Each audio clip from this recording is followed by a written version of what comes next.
Welcome to the TechMobility Podcast.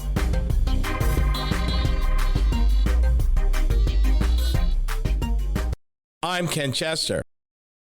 Docket is full for this visit, so let's get started. On the docket, my review of the 2024 Fiat 500e, the ethics of artificial intelligence, and the problem with the hurricane category rating system. To join the conversation, call or text the TechMobility hotline. That number, 872-222-9793, or you can email the show directly if you prefer, talk@techmobility.show. Also, be sure to check us out on social media, our YouTube channel, or our several podcast streams. We are everywhere you might be. From the TechMobility News Desk. It is no secret that in the United States of America, motorists prefer crossovers, SUVs, and pickup trucks. The numbers bear it out. Thousands, if not millions, of people choose to buy those each and every day, whether they be gasoline, hybrids, EVs, some diesels. But they're definitely not buying passenger cars. There are a few that are still in the market, their argument being in the car counterculture, that as the numbers fall, it's still a sizable chunk, and fewer players means more for them, which in kind of a counterintuitive way, as manufacturers leave the segment, the remaining volume becomes more and more sufficient for the fewer players that remain, and that they can actually make money by staying around. Having said that, it still begs the question, why would an automaker choose to import a low-volume performance station wagon to the United States? Think about that for a minute. The number of cars on the road, new cars, continues to fall. More and more automakers are saying, you know what? It doesn't make economic sense for us to commit capital and assembly manufacturing capabilities to build a car, whether it is a sedan, convertible, or coupe. We're out. We're going to go crossovers, SUVs, EVs, where we're going. Unless you're BMW. BMW said in 2015, almost 10 years ago, that their current business model of individual ownership and gasoline-powered vehicles was no longer sustainable. That's what they said then, and they were going to pivot. For next year, BMW is bringing a performance wagon to the United States. It is the 2025 BMW M5 Touring. And if that's not enough, it's not going to be cheap. $122,675 and should get here in the fourth quarter of this year. Let's talk about this for a minute. You are bringing a vehicle that is obviously not going to sell like hotcakes. You're not looking at a vehicle that's going to sell 40,000, 50,000, 100,000, 200,000 units. You're looking at a vehicle that's probably going to sell between 5 and, if you're really, really fortunate, maybe as many as 15,000 units a year. In the auto business, that is no numbers, and it's extremely hard to justify, which tells me a couple of things. One, and this is from Automotive News, it tells me, one, the only way this makes money is that if they have a contract manufacturer build it. Two, because BMW cannot afford to dedicate a plant or even part of production and all the tooling required to build such a low-volume car. The third generation M5 Touring, that's what it says, features a drivetrain similar to that of the 640 horsepower M Hybrid V8 GTP race car. The performance plug-in hybrid pairs a 4.4-liter high-revving twin turbocharged V8 engine with an electric motor integrated into the transmission. Let me tell you something. Performance? Oh no. This thing is a rocket ship. This is a rocket ship. It sprints from 0 to 60 in 3.5 seconds. By comparison, a Tesla Model S is about 2.9. A Lucid Air in its performance mode, about 2.5, 0 to 60. In fact, these vehicles are so fast, they talk about 0 to 60 to 0 times. How long does it take to get from 0 to 60 and then stop the vehicle all at once? That's how fast they are. But I wonder, and this article does not talk about how many they expect to sell in the United States. It does say that the wagon is intended to elevate BMW's performance sub-brand in the United States, which accounts for 40% of global M vehicle sales. The vice president of global forecasting at Auto Forecast Solutions said, while wagons are not big sellers in the U.S., they have a core following who will be waiting with cash in hand to pick up an M5 wagon as soon as it arrives. Did I mention $122,675? For a lot of folks in the upper Midwest, that is, if not their entire value of their house, it is a major part of the value of their home. What kind of person would need to, want to have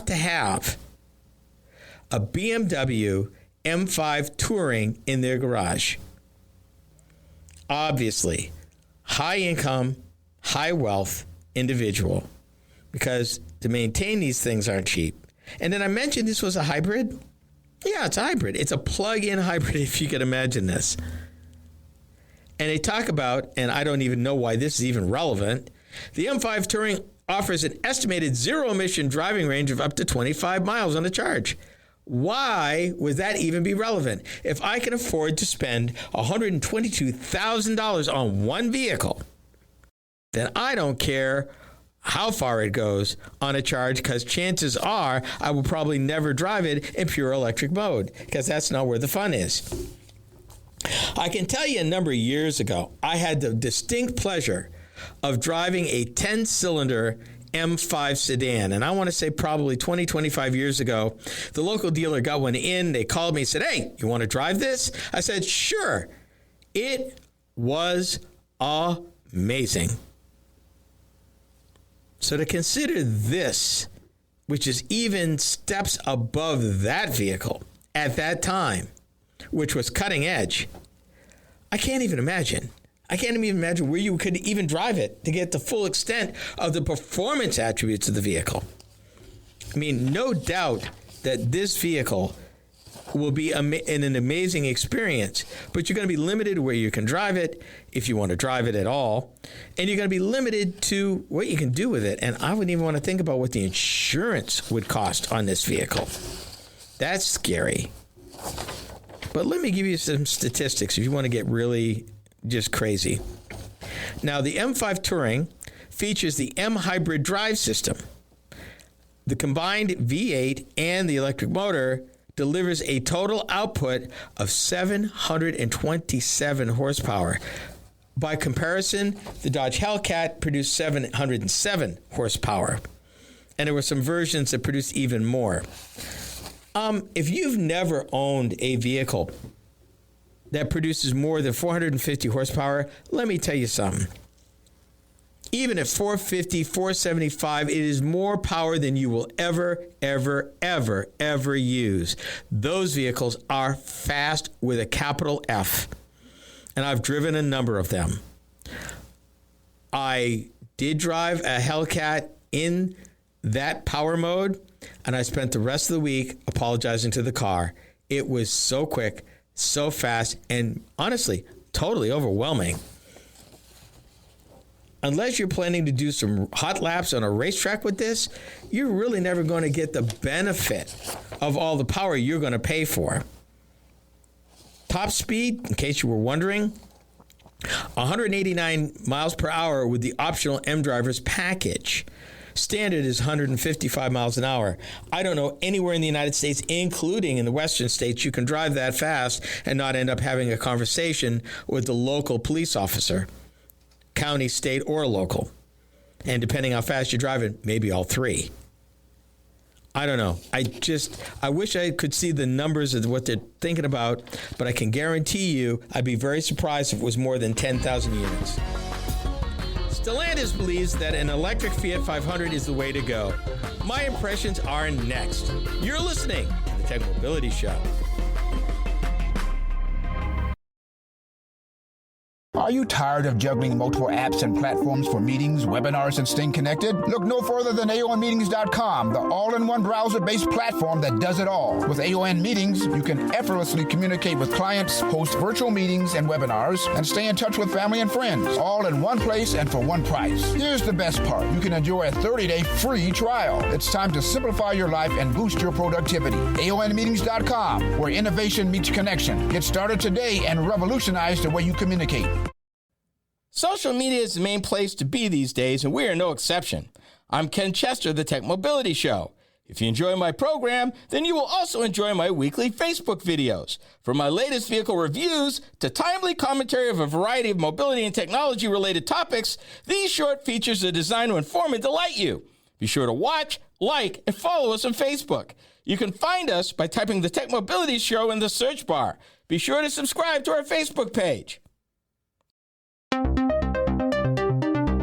Social media is the place to be these days, and we're no exception. I'm Ken Chester of the Tech Mobility Show. If you enjoy my program, then you will also enjoy my weekly Instagram videos. From the latest vehicle reviews to timely commentary on a variety of mobility and technology-related topics, these short features are designed to inform and delight you. Be sure to watch, like, and follow us on Instagram. You can find us by typing the Tech Mobility Show in the search bar. For those of you that listen to podcasts, we have just the one for you. Hi, I'm Ken Chester.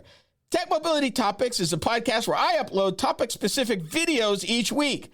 Shorter than the full show, these bite-sized programs are just the thing, particularly if you're interested in a particular topic covered on the weekly radio show. From Apple Podcast to iHeartRadio and many podcast platforms in between, we got you covered. Just enter Tech Mobility Topics in the search bar wherever you listen to podcasts.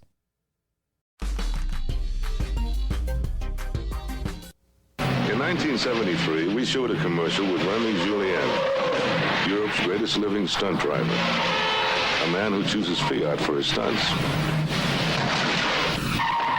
This year, Walt Disney Studios made a movie called No Deposit, No Return. For their stunts, a Fiat was chosen as well. Considering some of the stunts people are pulling on the road these days, maybe you should consider a Fiat. That was from 1976, back in the day when Fiat in the United States was, get this now, a full-line U.S. manufacturer that offered 5 different model lines with different body styles, everything from a convertible to a 2-door sedan, 2-door wagon, 4-door sedan, and even a 4-door wagon. Fiat, that was back then. Today, the Fiat 500 is a small car with a long history. It began life as an economy city car manufactured by Fiat Automobiles from 1957 to 1975. It was originally offered as a 2-door semi-convertible, a removable soft top, as a 3-door panel van or estate car, what we would consider to be a small station wagon. And fun fact, the first 500 was originally powered by a rear-mounted air-cooled engine like the original Volkswagen Beetle. The original 500 is also one of the first purpose-designed city cars. Over the 18-year period that the original 500 was produced, Fiat sold over 4 million copies. The modern Fiat 500 was derived from the 2004 Fiat Trapino 3+1 concept that recalled the styling of the 1957 model. Marketed in more than 100 countries, the Fiat 500 is considered an A-segment city car, going on sale in North America during the 2012 model year. Now here's where things get interesting. Also that same year, Fiat introduced its first battery electric based on the new 500, the 500e, in November 2012 at the Los Angeles Auto Show. Sales began in California in July of 2013 and Oregon in 2014, 2 states that had political mandates for sales of zero-emission vehicles. produced from 2013 through 2019, the first 500e was never offered in European markets. A second-generation electric was announced in early 2020, and that was in fact launched in Europe as the new Fiat 500, later marketed as a 500e. Are you still with me so far? We haven't even gotten to the current model yet. Despite falling sales of the Fiat 500 line that forced the nameplate to discontinue sales in North America, parent Stellantis set off to develop a brand new EV inspired by the vehicle. The concept was introduced at the Geneva Motor Show in March 2019, but production was delayed due to the pandemic. An all-new, all-electric take on the Fiat brand's most storied and iconic model, the two-door, fully electric 500e was launched during the first quarter of this year as a 2024 model. The Fiat 500e is a completely new four-seat battery electric vehicle with a dedicated battery electric vehicle platform, which is wider and longer than the previous internal combustion engine model. Available in 4 trim levels, the 500e is the lightest passenger battery electric vehicle in the market. An AC 3-phase electric motor connected to a 42 kilowatt-hour battery pack generates 117 horsepower and 162 foot-pounds of torque. Energy is communicated to the drive wheels via a single-speed automatic transmission. The 500e offers motorists 3 drive modes to suit any driving style. Normal. This mode closely resembles familiar driving characteristics, such as the coasting experience of an internal combustion engine. Range. Activates one-pedal drive function, which optimizes regenerative braking to capture more energy when coasting. And Sherpa, interesting choice of names, maximizes energy efficiency to ensure that the driver reaches their planned destination or nearest charging station. This last mode adjusts various parameters, such as limiting the vehicle to a top speed of 50 miles an hour and reducing power from 87 kilowatts to 57 kilowatts. Full throttle delivers full power if requested. The 500e features one-pedal driving, an experience unique to battery electric vehicles. This uses the electric motor and regenerative braking to provide stop-and-go function only using the accelerator pedal, which is pretty cool when you get used to it. The feature also provides greater capture of energy that would normally be lost and uses electricity later for propulsion, which is ideal for low-speed urban traffic. The technology pairs the e-coasting and management of the vehicle deceleration to further increase energy efficiency. With an EPA driving range of 142 miles, the 500e achieves 3.55 miles per kilowatt hour at the high end of the middle of the pack when it comes to EVs. Cargo capacity is 7.51 cubic feet. Here's what I liked about the vehicle. First thing, I found that in the real world, my range was slightly better than advertised, but not by much. What drive mode the motor selects will indeed impact your range. For example, fully charged, the maximum range that can be had by selecting the Sherpa mode, but with limitations. For me, that was 177 miles. Range mode is where I believe most drivers will select, and fully charged, it turns in a range of 160 miles. While normal offers the widest band of performance, it also turns in the lowest range, fully charged, at 154 miles. As far as accommodations are concerned, the driver enjoys a good outward view of the road. Push-button gear selection makes shifting a breeze. The small EV can hold its own at speed on the open road, but its limited range will implore you to slow down. The doors also feature an electric push button to open, although there's a manual handle located at the bottom of the doors to get out if need be. Bristling with safety equipment, the 500e also features a knife glove box as well as wireless charging. Here's what I didn't like about the vehicle. There's no spare tire. The infotainment system controls are small, and the system is a bit quirky to use. The 50-50 split rear seats do not fold flat with the cargo floor. And speaking about the rear seat, think shelf more than actual seating for human beings back there, of any size. And finally, I had a hard time justifying the price for this one, considering what you get. Bottom line, it may be cute and stylish, but if you live north of Kansas City and or a rural setting where range and versatility are requirements for you, pass this one by. A small dealer body footprint in the United States gives me pause about factory support should something go sideways. Also, and this may be more of a local thing here in Metro Des Moines, but when it comes to using a public charger, the Shell Recharge app and our local utilities Level 3 public chargers are not totally frictionless.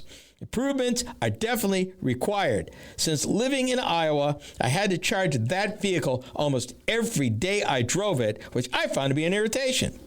Which could also be a challenge for those in urban motorists that the nameplate is aiming at with this vehicle, particularly if you don't have access to a public charging station. They would most likely be apartment dwellers, and we have discussed the challenges of EV ownership within those parameters. The base manufacturer's suggested retail price for the 2024 Fiat 500e starts from $32,500 for the red model and up to $36,000 for the inspired by Los Angeles model. Destination charges add $1,595. I drove this vehicle for a week, and while I've driven other EVs, I haven't had to charge one every single day. The only claim to fame for me is that I am within 3 miles of a bank of public chargers. Now, I've used these chargers with other makes before with varying degrees of success. Some were seamless, and that would be the Genesis models. Some were problematic. That would be more like Volvo, and Fiat was probably the most problematic, using the same EV charging setup. And I'm not really sure why it is, but I'm hoping between the EV manufacturers and everybody, they get it together. With all this talk about AI lately, perhaps we should have a discussion about ethics. That's next. This is the TechMobility Show.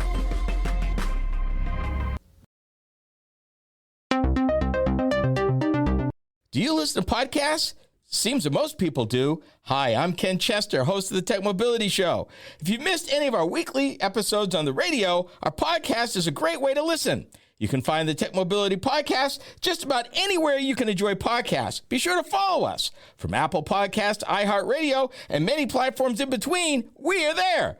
Just enter the TechMobility Podcast in the search bar wherever you listen to podcasts. Social media. It's the place to be, and we're no exception. Hi, I'm Ken Chester, host of the TechMobility Show. Several times a week, I post to TikTok several of the topics that I cover on my weekly radio show. It's another way to keep up on mobility, technology, news, and information. I've built quite a library of short videos for your viewing pleasure, so be sure to watch, like, and subscribe. That's the TechMobility Show on TikTok. Check it out.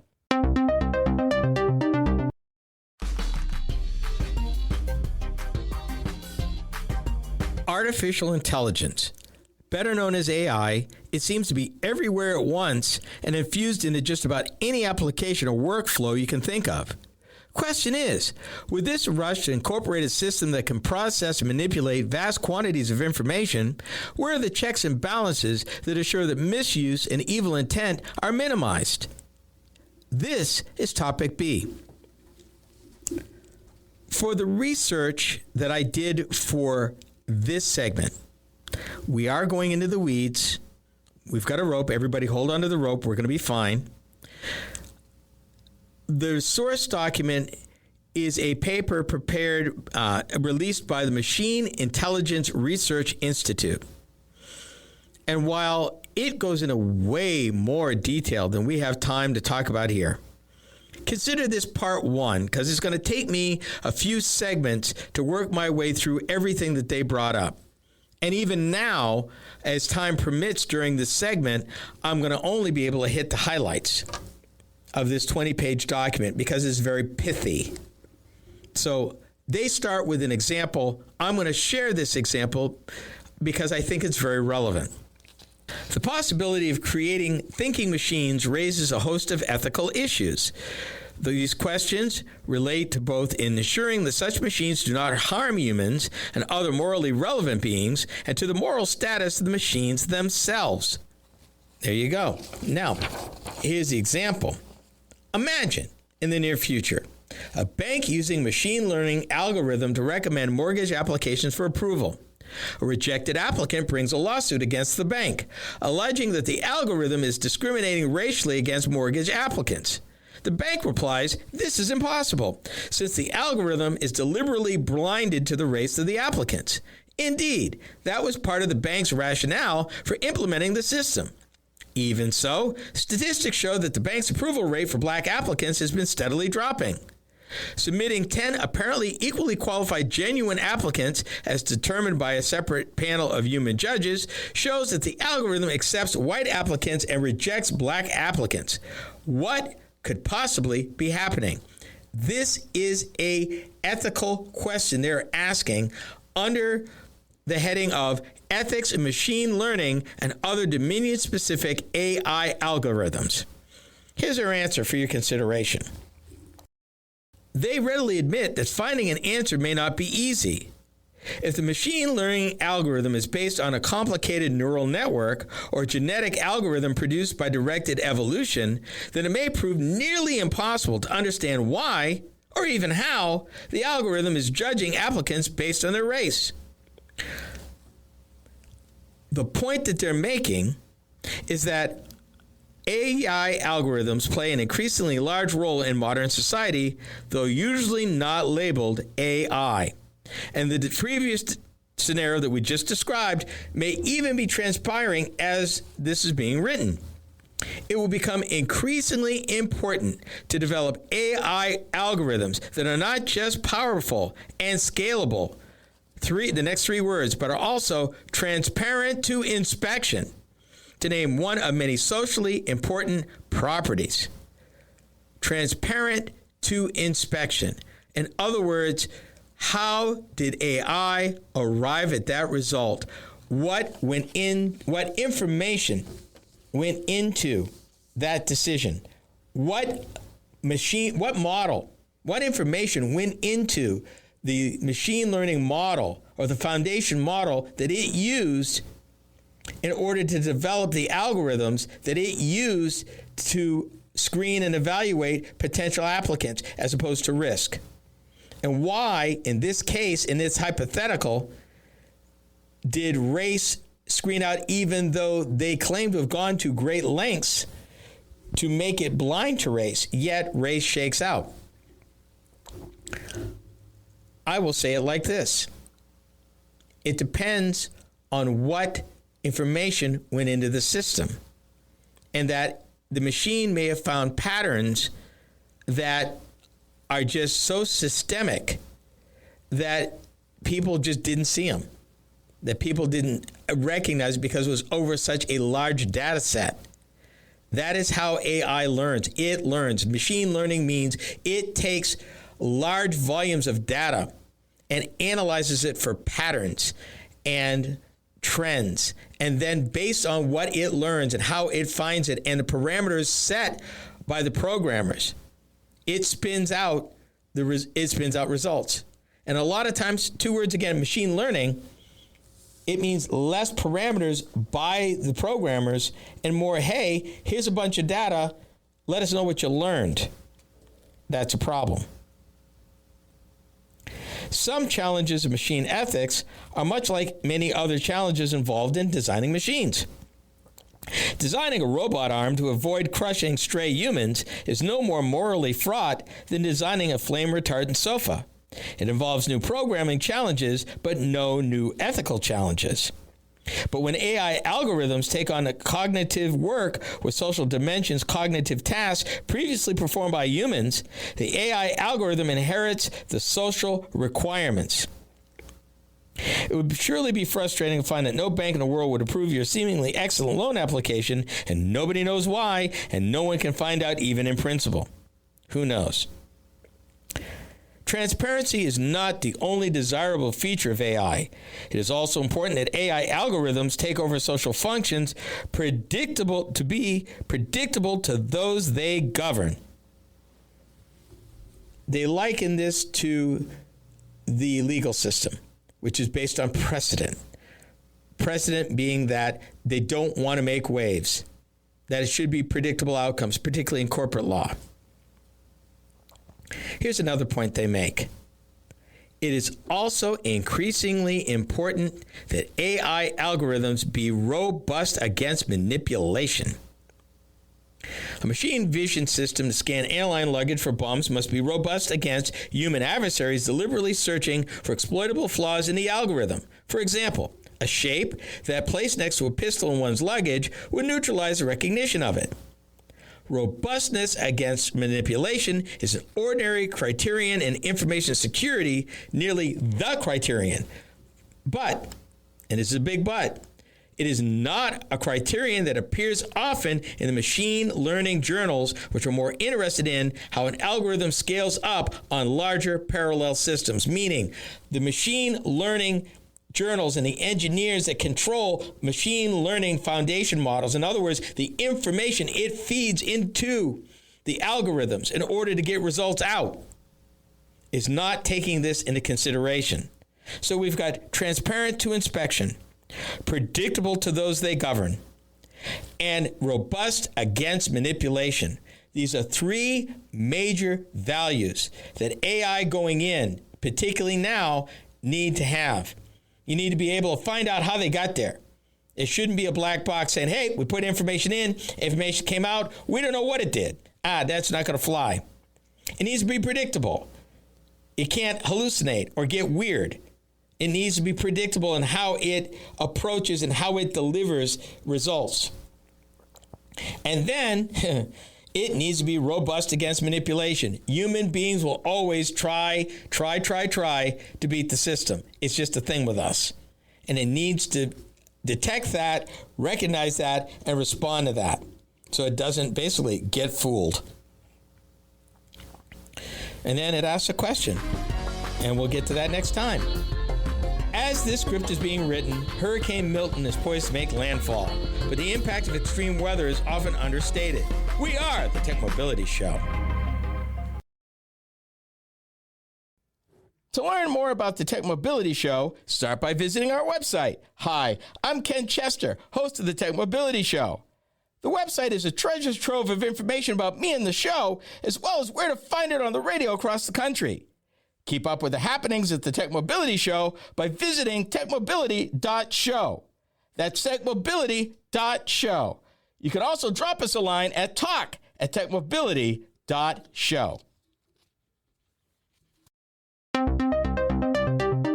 Did you know that TechMobility has a YouTube channel? Hi, I'm Ken Chester, host of the TechMobility Show. Each week, I upload a few short videos of some of the hot topics that I cover during my weekly radio program. I've designed these videos to be informative and entertaining. It's another way to keep up on current mobility and technology news and information. Be sure to watch, like, and subscribe to my channel. That's the TechMobility Show on YouTube. Check it out. Are you tired of juggling multiple apps and platforms for meetings, webinars, and staying connected? Look no further than AONmeetings.com, the all-in-one browser-based platform that does it all. With AON Meetings, you can effortlessly communicate with clients, host virtual meetings and webinars, and stay in touch with family and friends, all in one place and for one price. Here's the best part. You can enjoy a 30-day free trial. It's time to simplify your life and boost your productivity. AONmeetings.com, where innovation meets connection. Get started today and revolutionize the way you communicate. Social media is the place to be these days, and we're no exception. I'm Ken Chester of the TechMobility Show. If you enjoy my program, then you will also enjoy my weekly Instagram videos. From the latest vehicle reviews to timely commentary on a variety of mobility and technology-related topics, these short features are designed to inform and delight you. Be sure to watch, like, and follow us on Instagram. You can find us by typing the TechMobility Show in the search bar.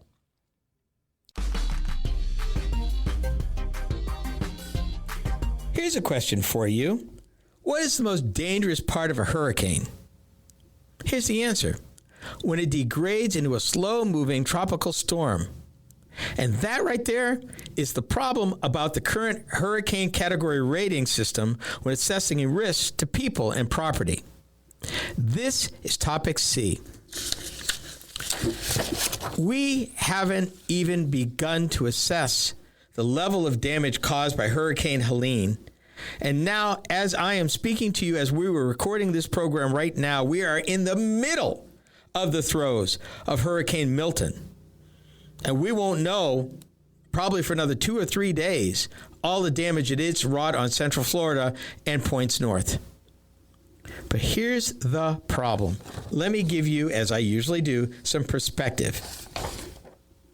While the hurricane category rating system talks about wind, and certainly that's something to worry about, consider this. There are other dangers that can be more deadly than wind. Of the 455 deaths caused by hurricanes from 2013 to 2023, only 12% were caused by wind, 11% more by storm surges. 55% of that 455 folks who died, 252, were caused by flooding due to rain. And that's according to the National Hurricane Center. As the climate warms, Americans can expect to see wetter, stronger, and slower moving storms that may be more likely to intrude farther inland. Western North Carolina, for example. Those folks thought they could never be touched. They're miles from the tidewater. They're miles from the Outer Banks. They're miles. They're in the mountains of Western North Carolina. They are in the Appalachian Mountains. Asheville took a direct hit. And they didn't think that Asheville would ever be subject to the kind of damage that the coast of North Carolina and the Outer Banks and those islands are subject to on a recurring basis. But yet, here we are. Here's the problem. Americans hear Category 3, Category 4, Category 5 storm. Oh, that's bad. Oh, my God, it's really bad. The worst part, while the wind is certainly critical and should be considered, the worst part of this whole thing is how fast it's moving and what happens when it's no longer classified as a hurricane. Let me give you an example you've never heard of. About 10 days before Helene struck, a different tropical storm caused extensive flooding in southeastern North Carolina. That storm fell short of the wind speeds required of a hurricane. It didn't even receive an official name or category rating, and it was termed, and I quote, Potential Tropical Cyclone 8. That was it. The unnamed storm had severe effects. Some locations saw 20 inches of rain. There were flash floods on the Carolina beach. Parts of Brunswick County saw extreme flooding that lasted for days. Roads were washed out. One river had its second highest levels on record, exceeded only by Hurricane Florence's flood levels. I'm letting that sink in for a minute. That wasn't even a hurricane. Didn't even have a name. Potential Tropical Cyclone 8. You've never heard of it. Of course, if you're in southeastern North Carolina, you have. Not having a name was a problem, they say at the National Hurricane Center, because it made it harder to communicate its risk to the public. Tropical storms, they say, in its unfortunate language, they say, oh, the hurricane was downgraded to a tropical storm. Downgraded implying that, oh, it's less dangerous now. That's not true.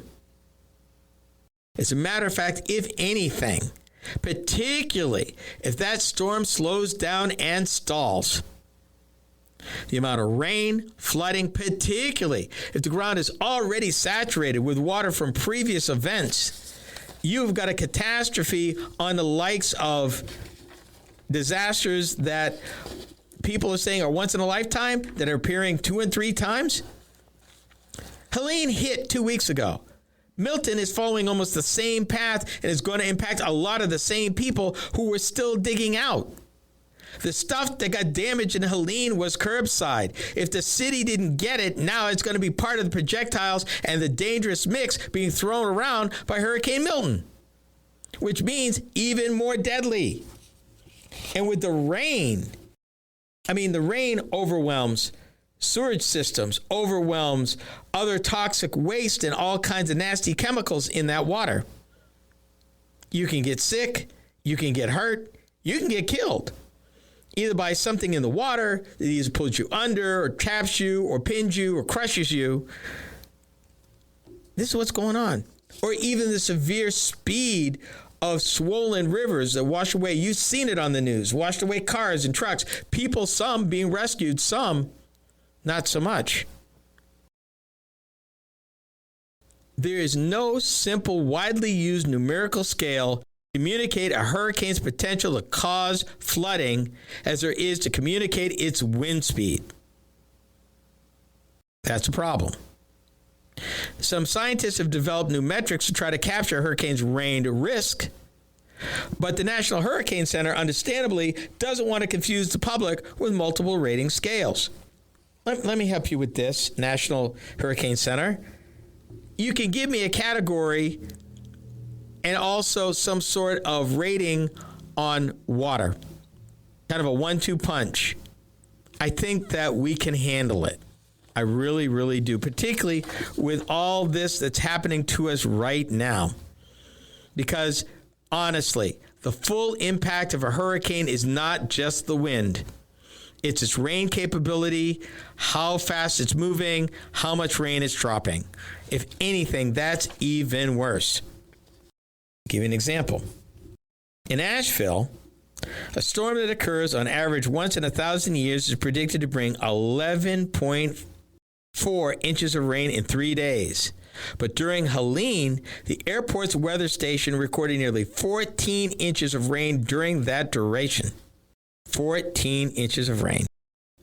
Now, the National Hurricane Center does have some measurement of how much water is coming, but they don't really talk about that unless it's really, really, really, really, really bad. And I think they need to. And then they talked about the 4 ratings: marginal, slight, moderate, and high risk. And I would love to see that as part of wind speed when you're talking about category, along with extreme rainfall risk.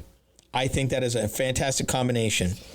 And they're going to get better with their predictions starting in 2026 with more current data that includes climate change.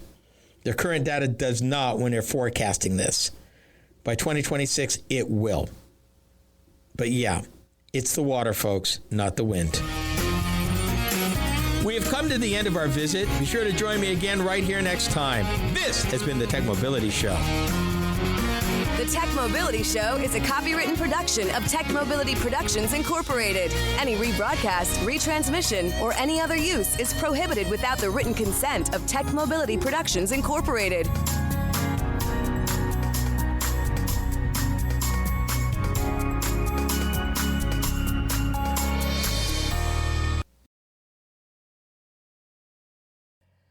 For those of you that listen to podcasts, we have just the one for you. Hi, I'm Ken Chester. TechMobility Topics is a podcast where I upload topic-specific videos each week. Shorter than the full show, these bite-sized programs are just the thing, particularly if you're interested in a particular topic covered on the weekly radio show. From Apple Podcast, iHeartRadio, and many podcast platforms in between, we got you covered. Just enter TechMobility Topics in the search bar wherever you listen to podcasts. Social media. It's the place to be, and we're no exception. Hi, I'm Ken Chester, host of the TechMobility Show. Several times a week, I post to TikTok several of the topics that I cover on my weekly radio show. It's another way to keep up on mobility, technology, news, and information.